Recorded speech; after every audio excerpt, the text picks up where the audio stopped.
Welcome to the KACE SimpleHelp webinar titled Enabling Remote Lab Access for Students and Remote Work for Employees.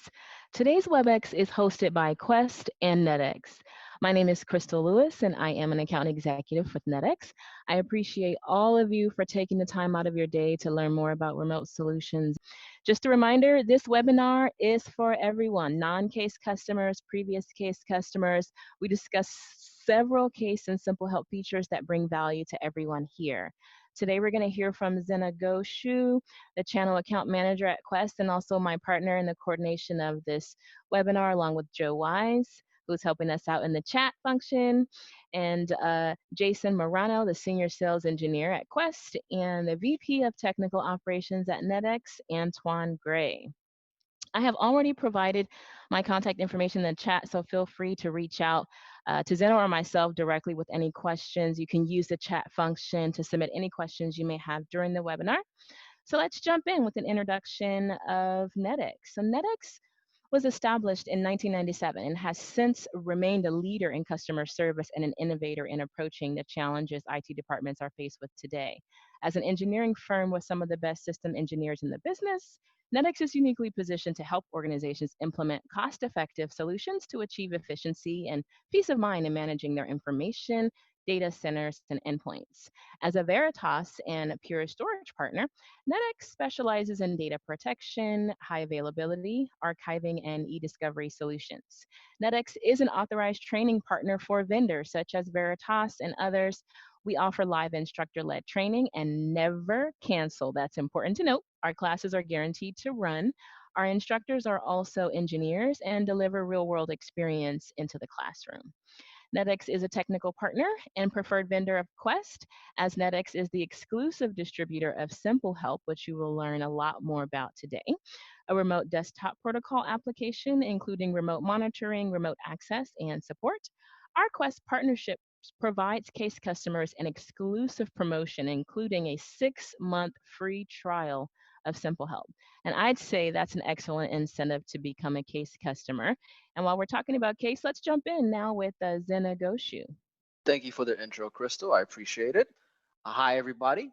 With the massive shift towards a digital workplace that we've recently seen across the nation this year, most IT admins and users have been experiencing an array of newfound challenges and concerns. For our education clients, especially, these challenges have been further compounded by the need to discover, manage, and secure the devices of their remote learners in addition to their remote employees. And although by now most people have made adjustments to get buy-in, they've settled into their new normal, there's still a lot of room for improvement. I personally spend a lot of time speaking to our partners' clients on the front line, and a lot of them are still being forced to wear multiple hats, or they're simply having to do a lot with a little, just because they haven't found permanent fixes. They've just sort of made adjustments as they go along. So there's clearly, a need for comprehensive yet simple solutions that can offer a lot of flexibility right now, and that's exactly where KACE fits in. Our unified endpoint management and security portfolio offers ease of use through automation and flexibility through integration. And although we don't have enough time to demo all of the features for you today, our goal today is to give you a high level overview on how you can leverage our KACE solutions to tackle your current challenges related to endpoint management and security. And if it's something that you want to see, or want to take a deeper look at, we can always set up, a one-on-one demonstration for you guys. So just let us know. So without further ado, I'll go ahead and pass it over to our engineer, Jason Moreno. I'm not going to bore everybody with the marketing slides. Nobody pays attention to marketing slides. So let's just jump right in. One of the challenges I deal with when talking to education customers is getting all of their devices. And with schools, the devices can vary. Everything from Chrome OS to they could be straight Mac up only school with MacBooks only, iOS and Android type devices. And in this rush to send students devices to, say, work from home, a lot of schools have been picking Chromebooks and devices like that to get out to the users. But all of that aside, just the day-to-day management of everything else And how do I bring it into one pane of glass?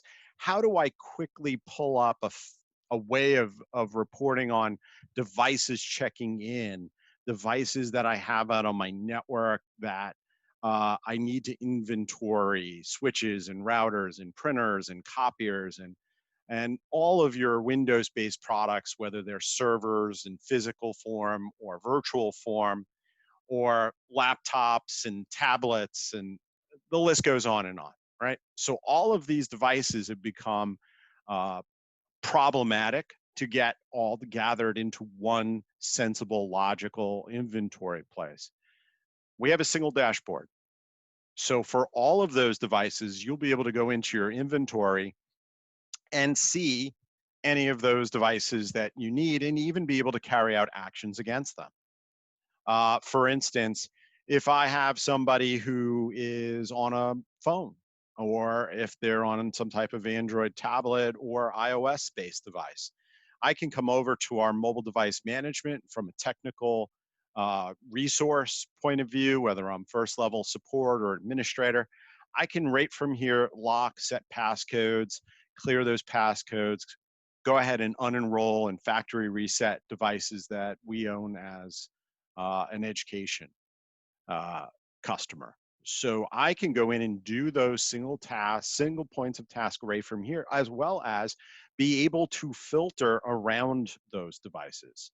So I can go in and search for everything labeled Android, or even group them into what we call smart labels, which makes things a lot easier to create into logical groups, forgetting about Active Directory.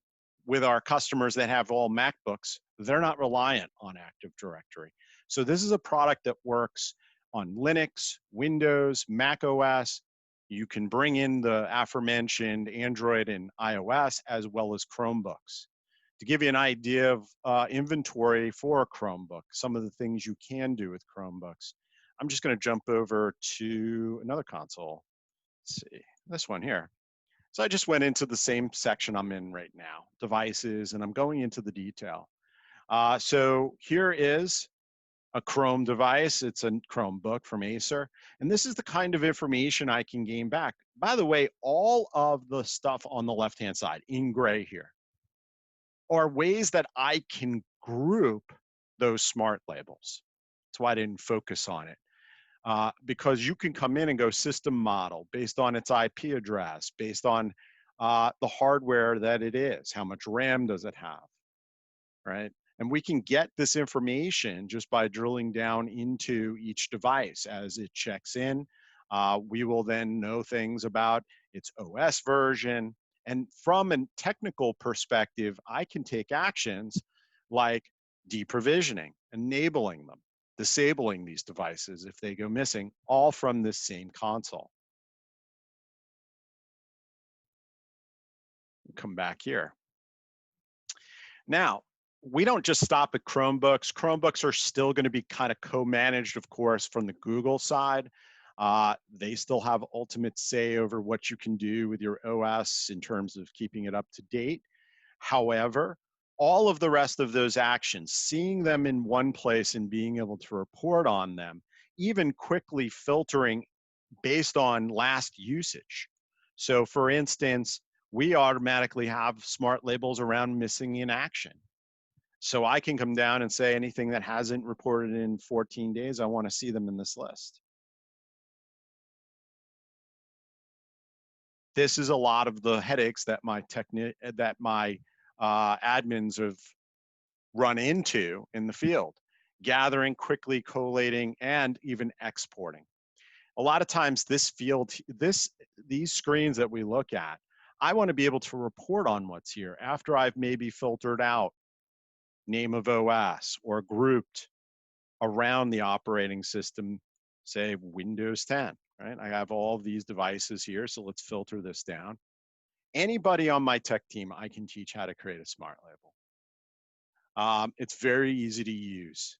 That makes things so much easier. I've used other tools that I've had to use all kinds of scripting languages. That's not so easy to teach everybody I work with. In this product, anybody can do this. So I filtered on, say, Windows 10. I have a list of 10 devices. Do I have to create some report to get all 10 devices out of case? No, I can export them generally in the format that I've always needed to use them, dump them out into Excel or CSV, and be able to take out the columns, the headers, copy them out, put them in emails, get them off to the people that are asking me quick questions about, well, how many licenses or how many machines was that software deployed to? So we make simplicity very easy to deal with day-to-day management, regardless of who the technician is that's using it, as well as ready to go detail information about every device out there. A Windows device, for instance, whether it's virtual or physical in its nature, we'll be able to pull back all of the information about said device, the manufacturer. By the way, we pull in warranty information for Dell, HP, and Lenovo. And we can drill down and see all of the detailed information around that physical or, if necessary, virtual device. Here is that warranty for this Dell. BIOS information, operating system detail information. Is it encrypted? Not necessarily. I see a lot around schools, but yes, we can see if BitLocker, File Vault is turned on, as well as installed software. And we normalize patch levels. We give you exactly the suite of software using our hash database to figure out what's actually deployed on every person's machine, giving you compliance reports so you can see and true up your licenses as necessary. So that is under asset management, license compliance. I can drill down, and I can even say, when I want to reclaim software, I can tag a suite of software and say, if it's not used for X amount of days, I want it removed. It's taking up licenses that we could be using for other software. For patching, and this working from home and remote, KACE can either be stood up on-prem and given access to the outside world, all using SSL, so we'll use port 443. If you want us to stand it up, we have KACE as a service in the cloud. So our customers can choose whichever method that they want to make it as easy as getting this appliance stood up and running. But it's a virtualized appliance, so we make it very easy. If you do have Hyper-V, which most of my EDU is using Hyper-V, you can just import the VM. We also support VMware, ESX, and ESXi.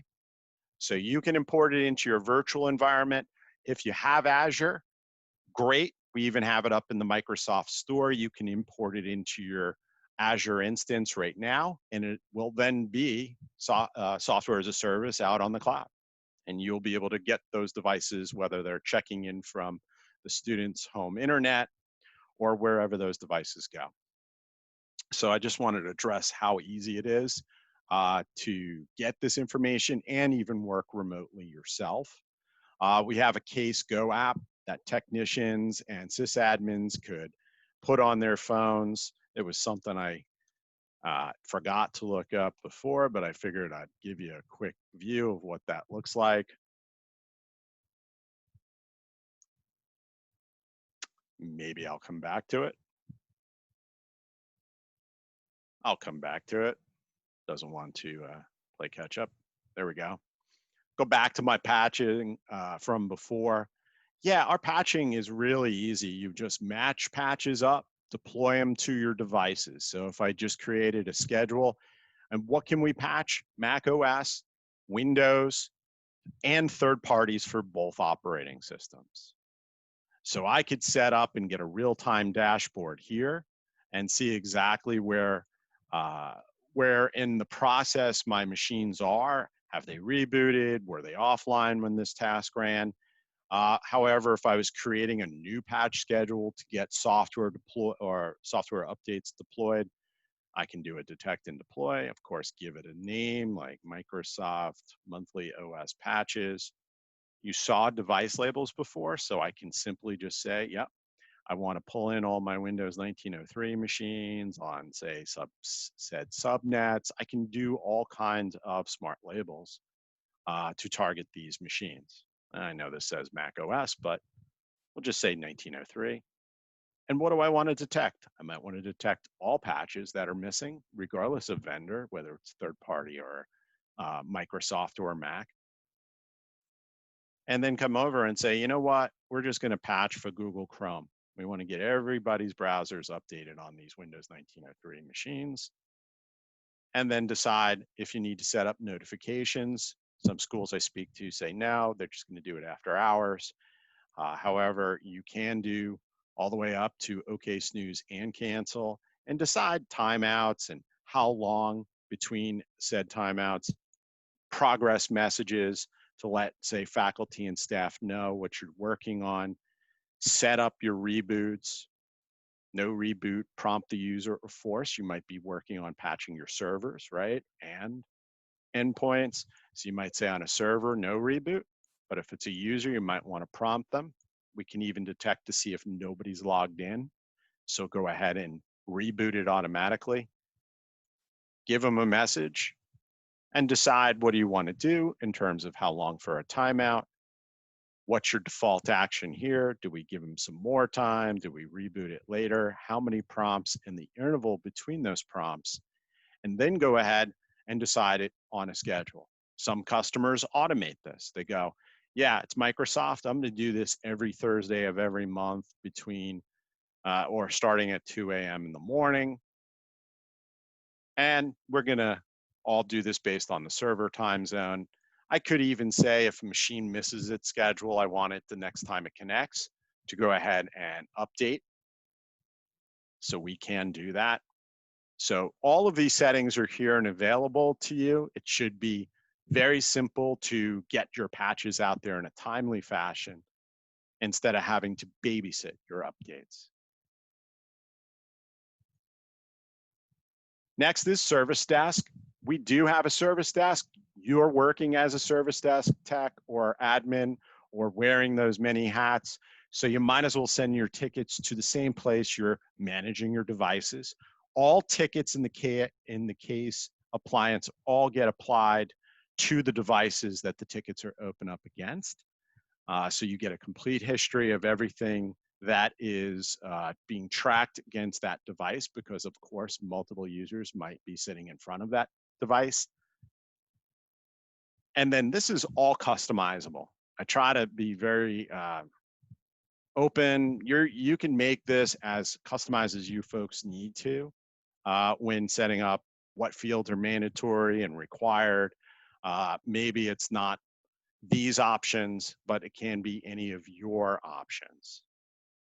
So maybe it's a software problem dealing with Microsoft and its Office, and maybe I can keep drilling down. Yes, we have parent-child ticket creation. You can go in and not only add in comments as a technician, but you can see the work history. Yes, we support SLAs. Yes, we can also add work in and track our time. So it's very helpful since it's all built into the KACE appliance. We can set up announcements to go out, as well as set up our own user base and user portal where users, your faculty and staff can go and submit their help tickets.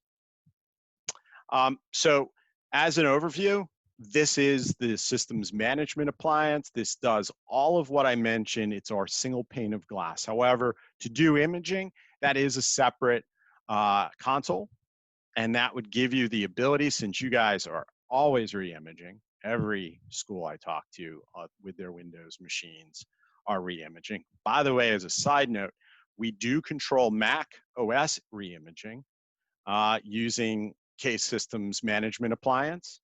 It is a mobile operating system. It is a part of Android and iOS. It's treated the same way.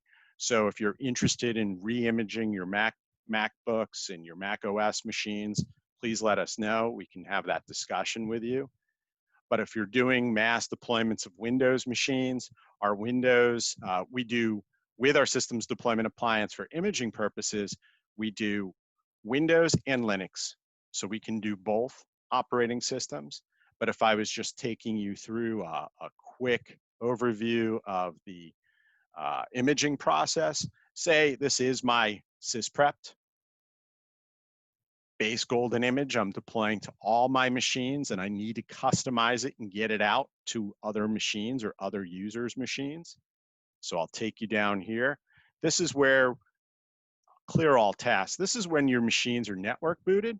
So the first thing we've done to make things simple for you and your organization is whether it asks for a legacy BIOS image or a UEFI image, we will address that at the time it boots from the network, and then we'll be able to format it appropriately or accordingly. If you're moving users from one set of machines, maybe these are faculty and staff, and you want to collect and repurpose the names, you maybe even want to scan the user states, you can do that with KACE. This is all before, the purple section here is all before we're going to blow away the hard drive and start from fresh. And that is this blue section here where we lay down the proper formatting. We inject the OS. File by file, it's a WIM-based image, so it's very fast to deploy.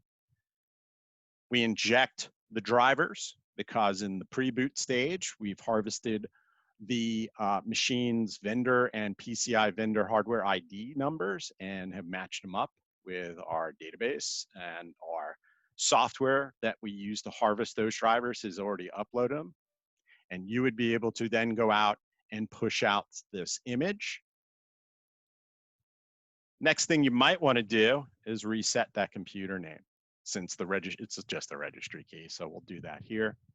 Then when the machine comes back up, you can do things like, of course, join it to the domain, maybe deploy those user states. These are all drag and drop. The way we do deployment of user states is you could harvest them, just like you saw. I captured them first during the imaging process, but this is done through the user state migration template. We have a section in here that you figure out exactly what you want to copy over from a user's previous profile. And then you can go ahead and deploy said software, whatever things you need. You can save this. These are just templates. You could save and duplicate, create a new one off of this, and keep building out additional software and set it to be automated so that you can deploy these at certain times. You see this automated section. If I come up here, I could create a new boot action, say this is the image I'm going to deploy from my templates, give it a name, where's it being deployed from, this was the base image that I was just building out with you, set it to a schedule. Maybe you're repeating this because it's lab machines every day or every certain day. Depending on how many machines, you might be using multicasting. If it's multiple machines over 10, and then you can add in all of the devices for said area. You can harvest these up front using this deployment appliance as well. People ask that a lot. How do I get what's already out on my network? That's not a problem. You can come through and harvest your devices on your network. Excuse me, devices.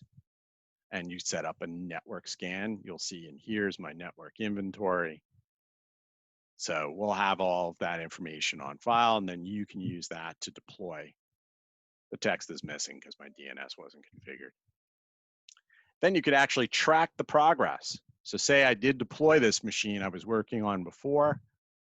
In here, it could be one machine, it could be 25 or 30 machines or more that I'm imaging at once. I can actually go into the details, and if something fails, I can be given an indication of where it failed. Much better than guessing. So I can come here and know I might have just put the password in wrong or forgot to do it altogether when I created this task.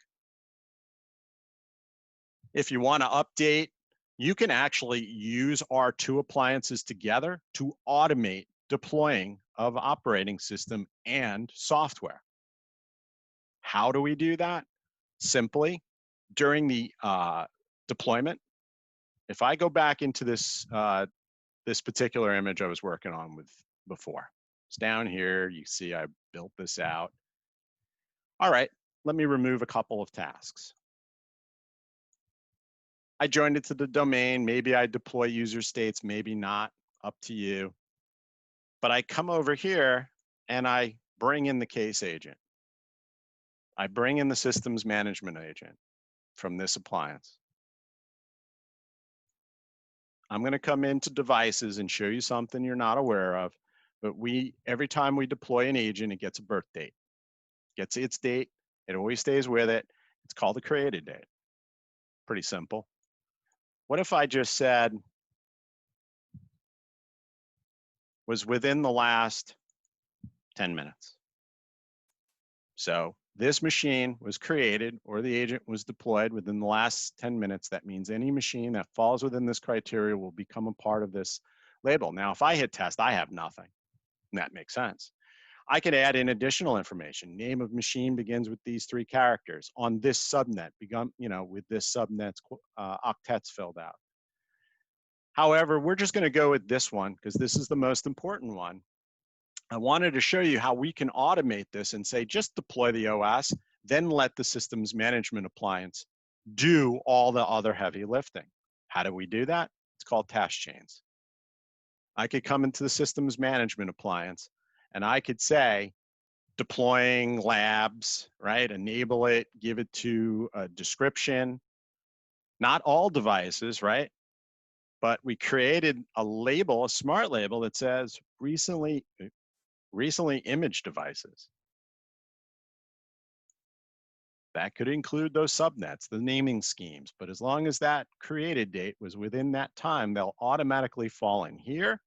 And then I could say every, 10 minutes, so maybe 10, 15 minutes out, this should be 20 minutes max, should be kicked off and deploying all of its software.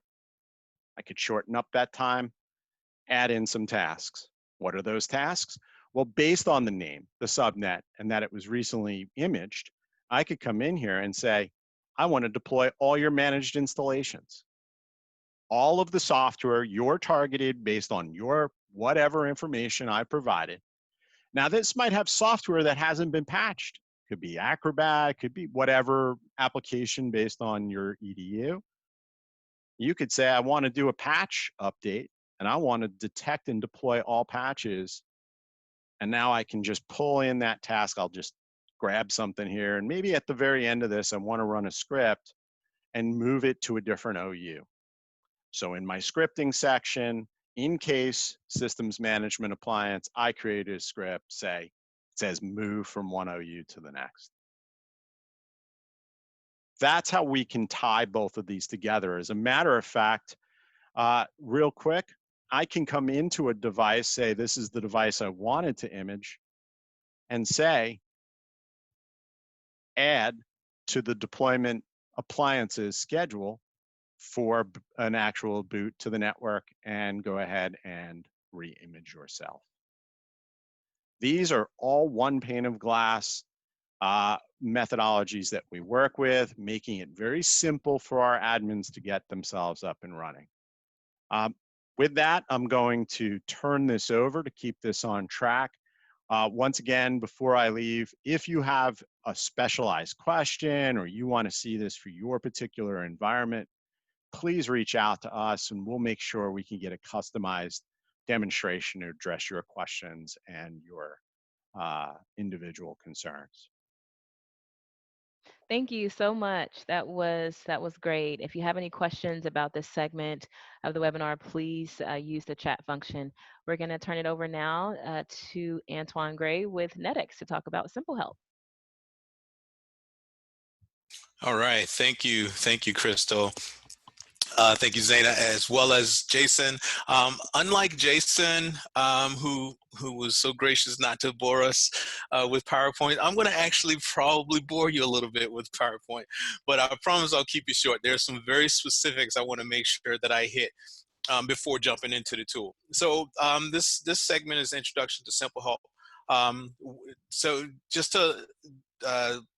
to let you know, NetX Information Systems is a global distributor for the SimpleHelp product.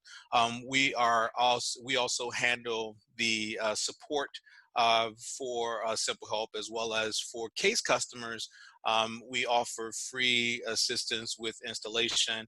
Most customers are able to set this up on their own, following some easy to follow videos on our website, and then basically engage us after the fact to just review to ensure that things are set up properly, especially with the extended trial, to ensure that you are you're starting out on very solid footing. So from the SimpleHelp perspective, as you can see on the screen here, we do quite a bit, from remote control to remote lab access and monitoring. I'll just go ahead and pop right into the feature slide. First off, and probably one of the most important, is the SimpleHelp tool set integrates with the KACE SMA 10.0 and above. So the device action is already there. You simply install the technician console, go into your settings, make the device action available. You're done from an integration perspective. It's just that easy. So let's talk about some of these others though. Remote control, that what you're used to, finding a machine in your environment, double clicking on it for within a tool set, or most folks are using RDP, what have you. What the SimpleHelp tool set gives you the ability to do is to remote control on demand. You find either the system within your KACE SMA's interface from the devices, or from within the actual service desk component, and you'd have the ability to take advantage of the device action to launch into a remote control session there. Remote support is also available. That's the agentless remote control. Agentless remote control is meant for those users who have home computers who may be connecting over VPN, or you may be assisting external users, maybe vendors, things of that nature. You have the ability to take advantage of an agentless remote control. You basically send them an invite, or you can direct them to your support portal page. They would click on the button to download the installer, very similar to a WebEx or anything, any type of meeting software. However, you have the ability to get into the diagnostics, perform file copies, etc. Remote work gives you now the ability to allow your users to connect to an internal system, maybe their desktop system that's a higher end system, maybe loaded with some very specialized software, from anywhere in the world. And we'll talk a little bit about that later. Remote printing capabilities. We have also remote lab access. This is the big one for higher ed, right? Especially for those, again, you may have CAD labs, you may have engineering labs, you may have these hardware systems that you've already put a tremendous investment into, but now with COVID and having to have students remote, how are you going to give them access to those particular systems? Maybe you're taking advantage of VPN, but we have a better solution with this SimpleHelp technician interface here. You have a single pane of glass to be able to not only provide that remote support, remote control, remote printing, remote work, as well as remote lab access. But you can actually audit, monitor what's going on in the environment as well. So we have the ability to configure alerts so that if a system exceeds a specific threshold, you can have it actually do something. Maybe that something is nothing more than sending an email to your KACE service desk to launch a ticket, where you have the ability to set specific parameters within that ticket, such as the priority, actually connect the device to the ticket as well, so that you can easily click on the device action to launch into a remote control session. Agent deployment, in order to take advantage of the on-demand remote control, have your system show up in this UI as you see here, there must be an agent deployed. That can be deployed either from the SimpleHelp console or from within KACE. Auditing capabilities from not only recording instances as to when remote control sessions started and stopped, but we also have the ability to record the screen. So you may have a specific group of technicians where you're going to require them to record every single remote control connection that they make, whereas others, not so much. So you have the ability from permissions to break out the level of access to not only the group of machines and recordings, but also the types of tools and the types of actions that they can take against those machines. The SimpleHelp toolset also gives you the ability to deploy software as well as scripts. A great complement to the KACE system. If you have your SimpleHelp agent installed and you find that you don't have the KACE agent installed on that same system, you can actually send that agent through your SimpleHelp console. Or maybe there's a piece of software that needs to be installed on a system. You responding to a help desk ticket. From a support perspective, the goal is to get that ticket closed as quickly as possible. So we can go ahead and install that particular piece of software via the SimpleHelp console, and then go over to our SMA and set up a policy to deploy that software to the rest of the machines, as now we've noticed that that critical piece of software is not out there. All communication is encrypted by default. However, you do have the ability to add an SSL certificate. And everything I'm going to show you actually functions over the internet as well. So it doesn't matter where either the technician resides or the end user resides, you have the ability to communicate over the internet and not only monitor, but assist those users. You have the ability to also add an SSL certificate, but we do not turn your firewall into Swiss cheese. We take advantage of port 443, or you could choose a custom port to have all your communications actually function over that particular port. Multi-factor authentication is also available. So from TOTP to a basic email passcode that gets generated and sent to the end user, or you could take advantage of Microsoft Duo from a radius perspective. The tool set gives you the ability to add your own logo. The technicians have the ability to share his or her screen out to a group of users as well. Maybe I just need to walk a group of end users through a particular process. I can go ahead and share my screen and do that all at once. The architecture is very, very flexible. We support Windows, Linux, as well as Mac OS, not only from a server side perspective, but also from an agent perspective. So from a remote work perspective, let's go a little bit deeper. It's as easy as 1, 2, 3. So once your agents are deployed to your environment, from within the console, you'll have a couple of sliders there. One would be remote work. You can go ahead and enable remote work from for that particular machine or group of machines. And if it's for faculty members or staff, then you can simply prompt them to enter their work email address. That will then send them a link to a serialized console that connects them directly to the machine that you've enabled remote work for. They can then launch that link from home, connected to their corporate email or on their laptop, what have you, download the application that then goes into their start menu. So whenever they need to actually connect to their corporate system or their internal system, they just simply go to their start menu, log in with their username and password, and take advantage of the multi-factor authentication, either passing the email passcode or something of that nature in order to satisfy the authentication mechanisms. The benefits would be no expensive hardware required. I've talked to many schools who have had to go out and implement this huge VDI environment or Windows Desktop as a Service or something of that nature, which then requires you to perform all of this planning to ensure that your applications work, things of that nature. And on top of that, you have the big build. However, with the SimpleHelp implementation, you can actually have the server installed in a matter of hours, 1 to 2 hours from an implementation perspective to an actual testing perspective. Support staff can monitor and assist your remote workforce, all from a single console. No VPN required. The connections are secure.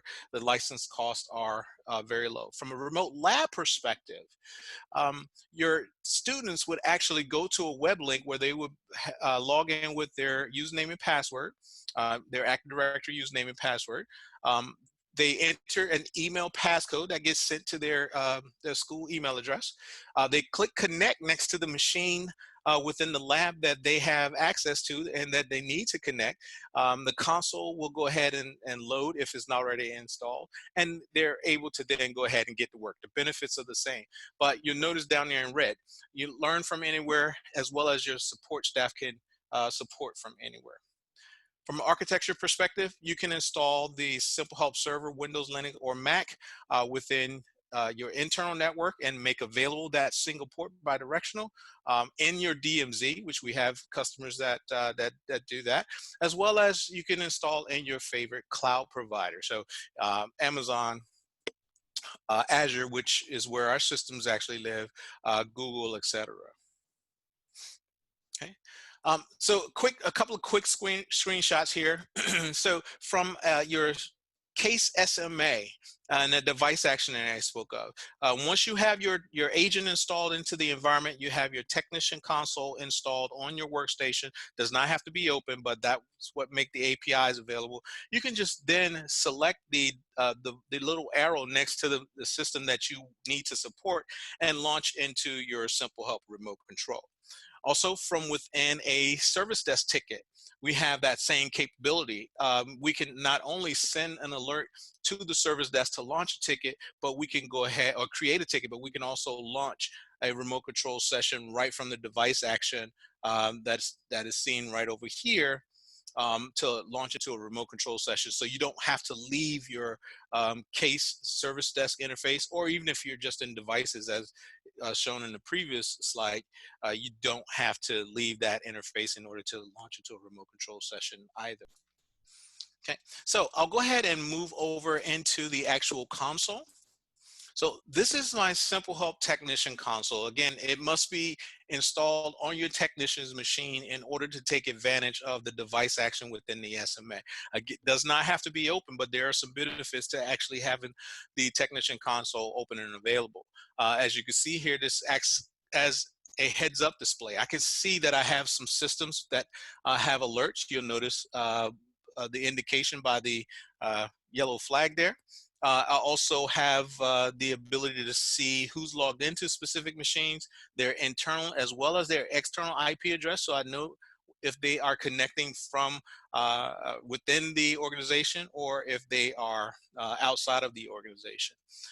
Down below here, I have some information while keep this remote work system highlighted. I have some basic information available to me about this system. I can see the real-time memory and CPU utilization. I even have the ability to see a preview window of that remote system as well. So I know whether something is going on that system. You'll notice also down below, I can see any active remote control sessions to that particular machine. I'm logged into that system as the SimpleHelp admin from a remote support perspective. And down below, the Gray account is actually logged into the operating system. If this were a server with multiple terminal services actually activated and I needed to assist one of those particular users that are connected to that terminal server, I could just simply find that account and click connect. It would take me to their particular desktop and not console 0. In preparation, I did launch a remote control session directly to that system just for the sake of time. But in order to do so, from within the interface here, I can, again, if I'm not working within the SMA, I could go ahead and click the connect button, or I can choose to drop down and connect in the view only mode, directly in the file transfer mode, or directly in the diagnostics mode. So maybe I want to perform some research in the background before actually interrupting the end user. I may be able to find that there was a specific registry key that needed to be deleted, and I can go ahead and clear that out without actually interrupting the end user. So from within a remote control session, let's just bring this into full screen here. The system that I'm connected to actually has dual monitors. So you'll notice here, I can slide over and see the second monitor. This is a system that is running Oracle I'm sorry, I lost my train of thought there. Running the Oracle VirtualBox, and I have a system that is up and running on that, which we will take a look at in just a second. If I navigate up to the file transfer mode, you'll notice I have the ability from my system to copy files over to the remote system and vice versa. I also have the ability from a diagnostic mode to view that real-time memory CPU utilization information, some basic hardware information. I can see any processes that are running and go ahead and terminate those processes if necessary. From an info perspective, I have the ability to view some information about this particular machine, information such as when that operating system was actually installed, when the last time it was rebooted. I mean, how many times have you asked a user to reboot the system? They say they did, but maybe they just turned the monitor off and back on and not really rebooted it. So you can tell whether they actually did that or not. You also have the ability from within this interface to reboot that system, keep your console open. That system, when it comes back online, will reconnect to that console, or you can force that system into safe mode if necessary. From the console tab, I have the ability to run commands. So I can run WMIC, and from here, computer system. So I can perform queries in Windows instrumentation console. I also have the ability to run PowerShell scripts as well as standard Windows commands. From within the ports tab, I have the ability to redirect ports. So maybe I'm troubleshooting an application communication issue. I can redirect ports here quickly and easily. From the services tab, I have the ability to go ahead and change the startup mode of a service. I can go ahead and delete a service if necessary, restart a service, stop as well as start services. On the registry tab, I have direct access to the registry. I can go ahead and manipulate a registry key. I also have the ability to remove a registry key or add a new registry key in the appropriate format. Okay. I'll go back over to my remote control window, and I want to draw your attention over to this panel here. This is called our toolbox. And from this toolbox, I have the ability to launch software install commands. Anything that I create, if I can script it, I can create it. I can add software installations, uninstalls, etc. I even have the ability to restart my case agent, or even gather contents from the case agent configuration file. This all runs at elevated privileges, so you don't have to have the end user actually log out of their system. You can still perform those tasks from here. I'll just minimize this for just a second. A couple of other items I want to go into right before taking a look at the remote work.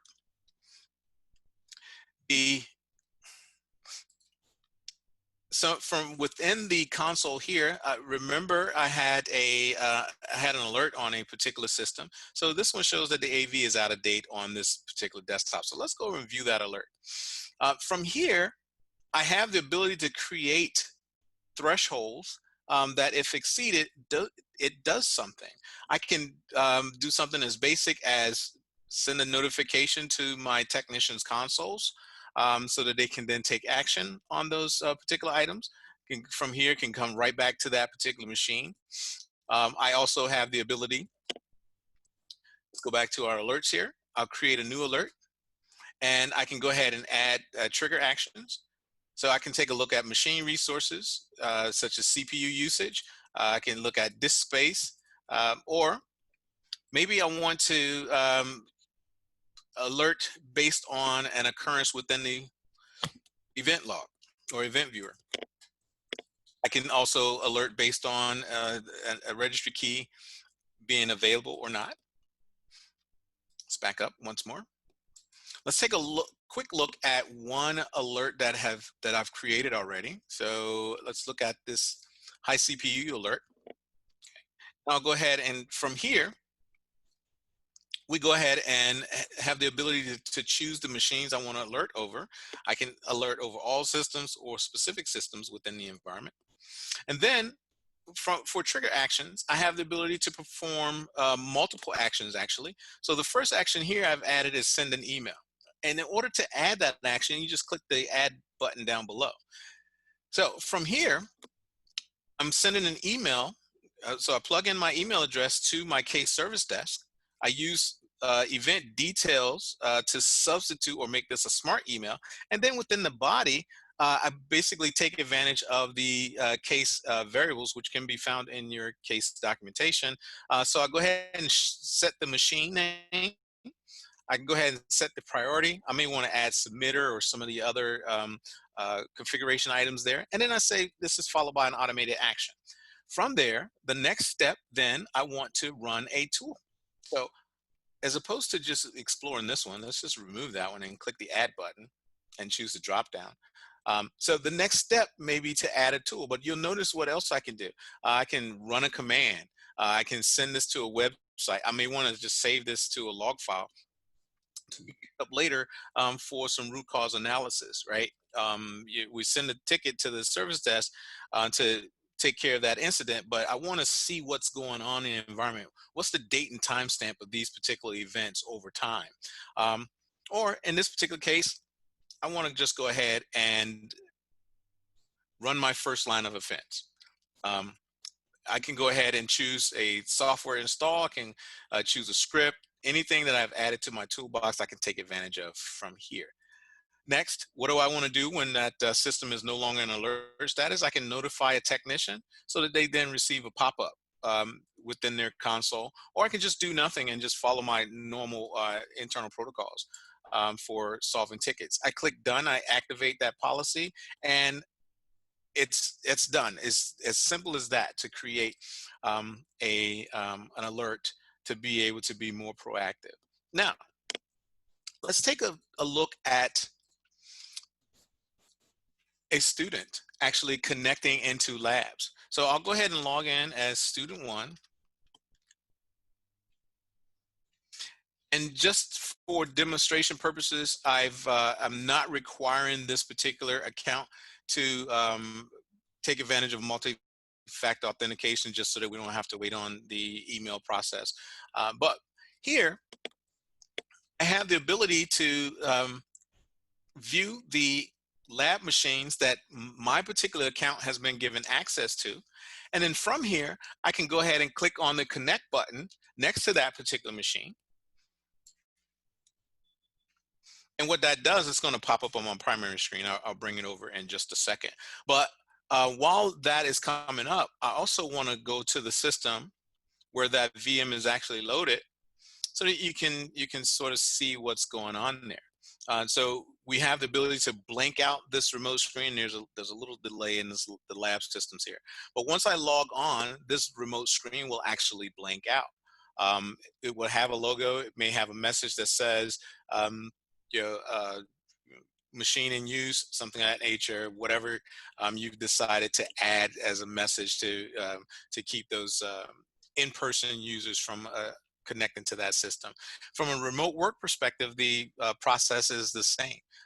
You have the ability to blank out the screen from a privacy perspective, as well as you have the ability from within the configurations to actually disable local input so no one can walk up to the system, Control-Alt-Delete, and take over your session, as it were.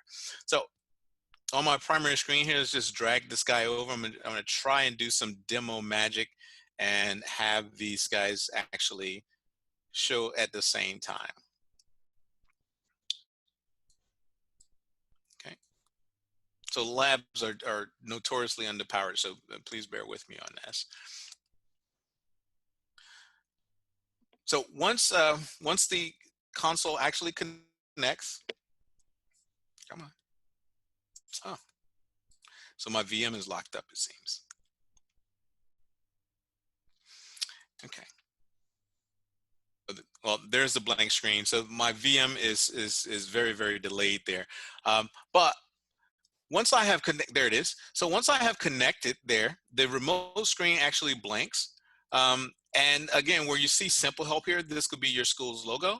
And then I have the ability to, as a student, to go ahead and log in with the appropriate credentials. This window here for students is the exact same window that you would have for remote work. So I have the ability to scale this. I also I have a slider here, things of that nature. If this VM had multiple monitors, I would have the ability to view those multiple monitors as well.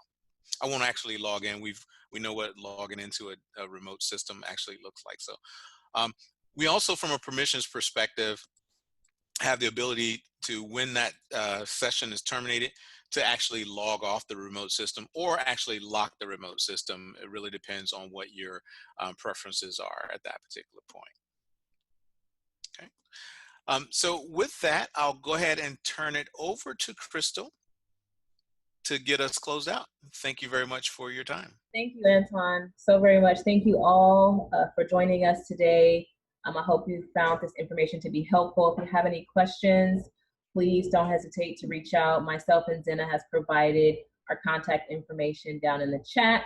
Thank you all for your time. Again, myself and Zena will reach out to you about your experience in the webinar today. We work really hard to improve these webinars as we go along, so don't hold back on your feedback, and have a wonderful rest of your day.